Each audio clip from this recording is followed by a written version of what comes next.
Oh, perfect eating size fish. Oh, that's a good fish. That's actually bigger than I thought it was.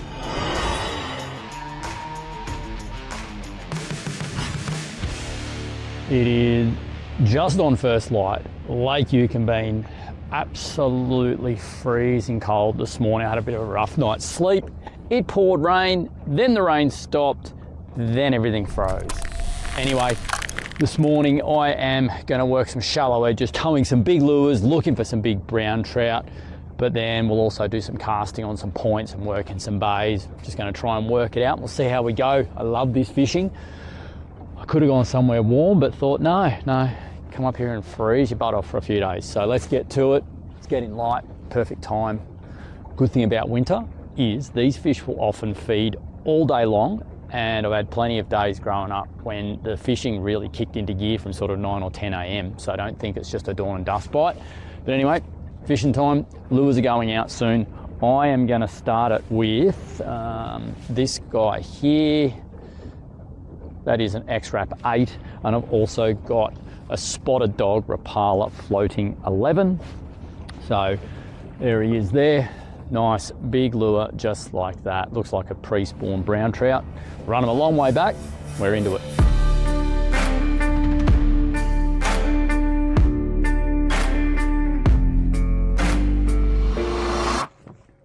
This fish hasn't done a lot. I reckon he's too cold to do a lot. He's clobbered an 11 centimetre Rapala.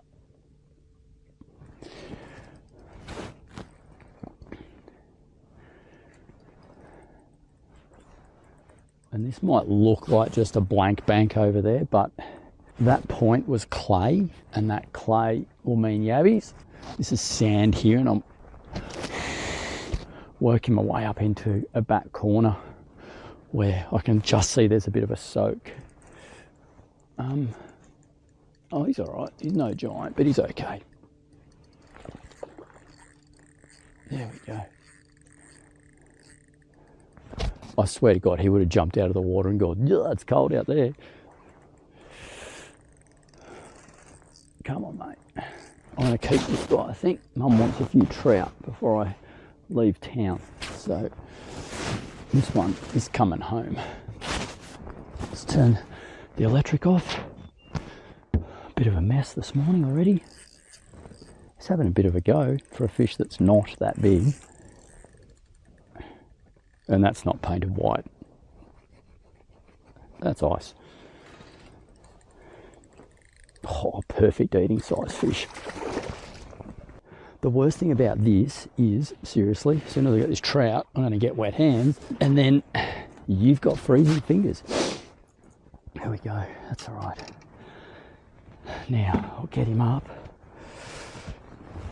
I've got to be careful not to obviously cop the hooks. That's why he had a bit of a go. He had a few of the hooks in him. That's out. Get that out of that net. There you go. Not a big fish, but absolute prime eating size.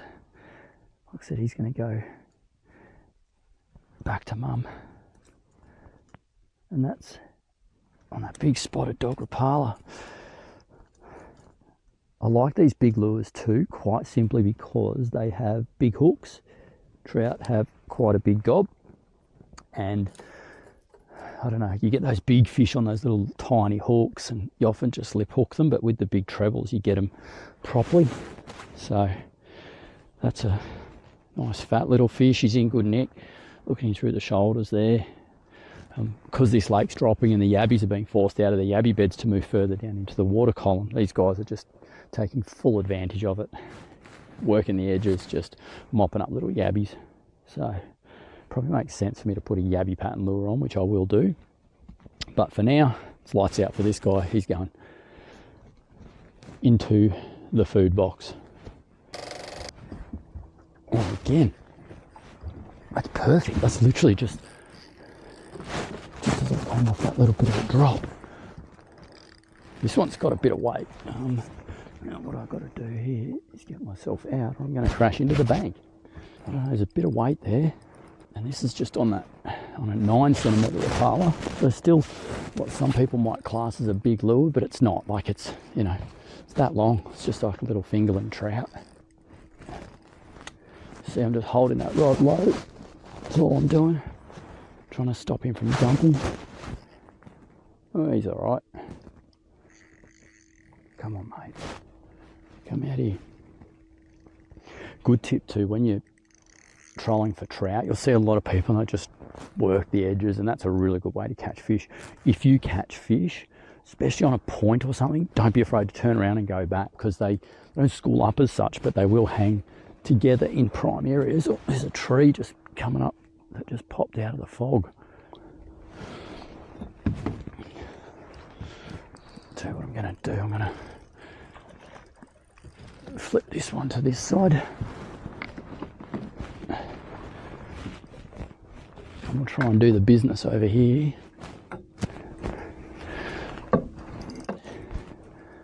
Nice fish, this one. The line's starting to freeze up or the water's starting to freeze up in the guides at the moment. My coffee, but not kick that over. Yeah, he's a nice fish, that one. That's the sort of one you want. That is the fish you want.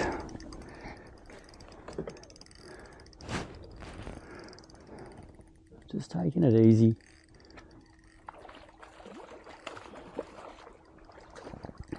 And you know what? I'm going to eat this guy. These are absolutely unbelievable to get smoked. Because they live on yabbies, it's like a super high protein diet, and their meat is just orange. It is so good. All right, let's get this guy in the net. Oh, that's a good fish. That's actually bigger than I thought it was. Oh, wow. And check out the condition of it. Hang on.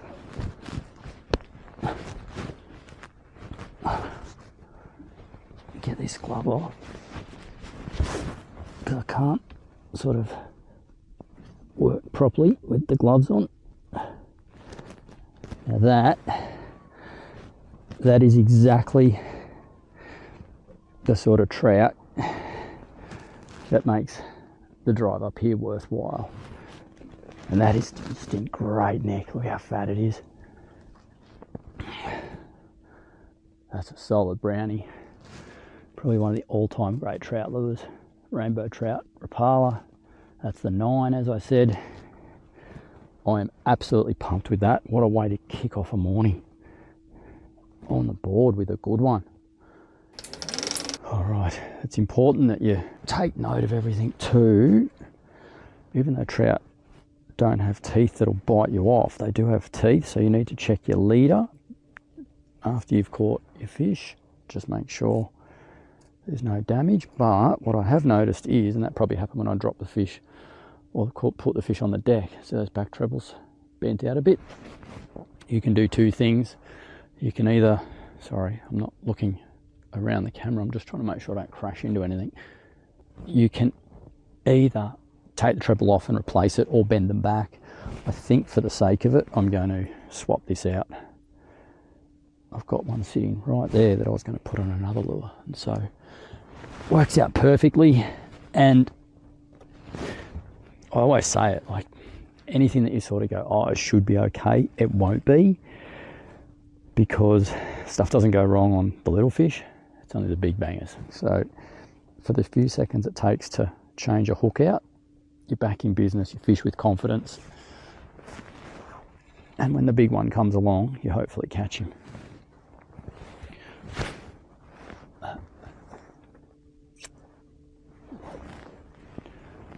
Mine is freezing in the guides.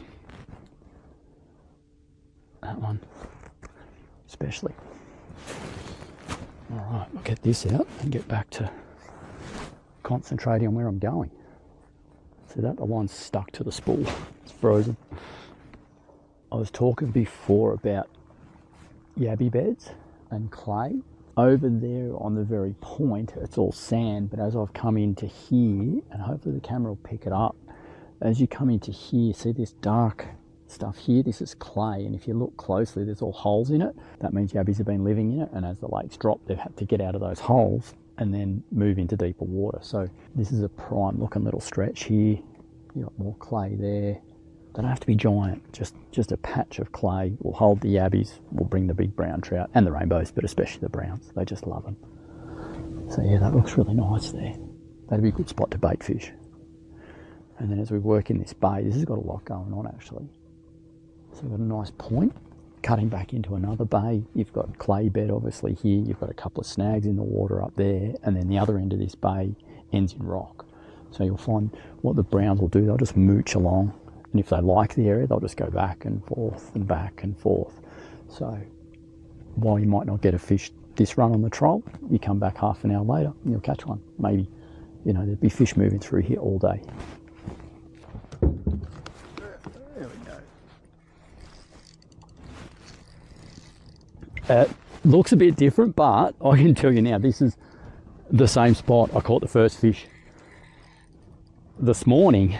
And hear that terrible noise? That's frozen guides.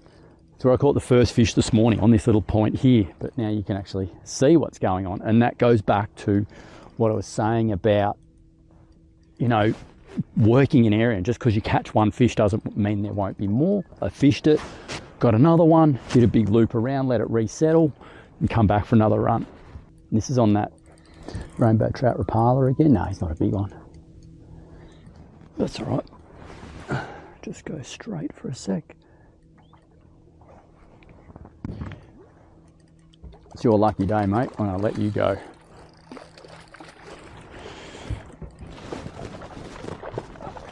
There we go. All right. Now, yeah, just a little fella. Right. And I've caught plenty of trout while you're dealing with one already, so don't think you need to clear the rods, and that's why I like to just keep that boat ticking along if I can, for that reason. Plus you don't have to reset all your lures every time. That's just a little guy, little fella. He's going back.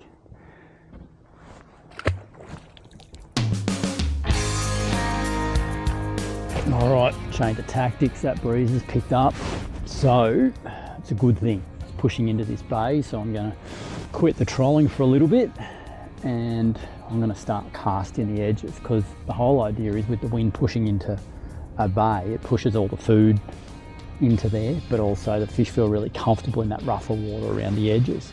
So rather than trying to troll and potentially spook any fish that are, you know, right on the edges, I'll start casting. We'll see how we go. I'm running two outfits here for casting. So I've got a slightly deeper diving jerkbait on this rod, which is the Zodias 7'6" light rod, sort of a 4 to 8 pound stick. And then I've got the 7 foot ultra light, which is sort of your, I suppose, 3 to 5 pound rod. Both these rods are ideal. The lighter rod's got the shallow running jerkbait on it. This guy's got the bigger, deeper diver on it. Both give you really good casting distance. 2500 Vanford, the new model, which has just been an absolute delight to use. And they're both loaded with 16 pound Dangan braid and just some 8 pound Uni-Ticker leader. So it's a nice, simple setup. They're nice and light, and that's probably one of the keys.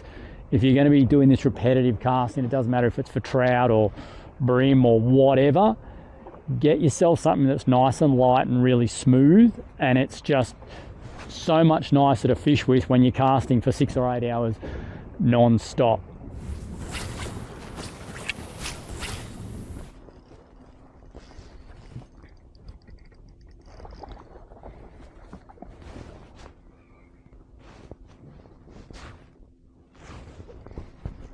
Oh, it's a rainbow. Nice. Got this soak in over here, that sort of dirty looking bit of ground, and there's another soak up there and another soak up there, sort of 1 to 2.5 meters of water. I'm just poking my way along the edge here. Nice little rainbow. I should be right to lift him. I'll just quickly.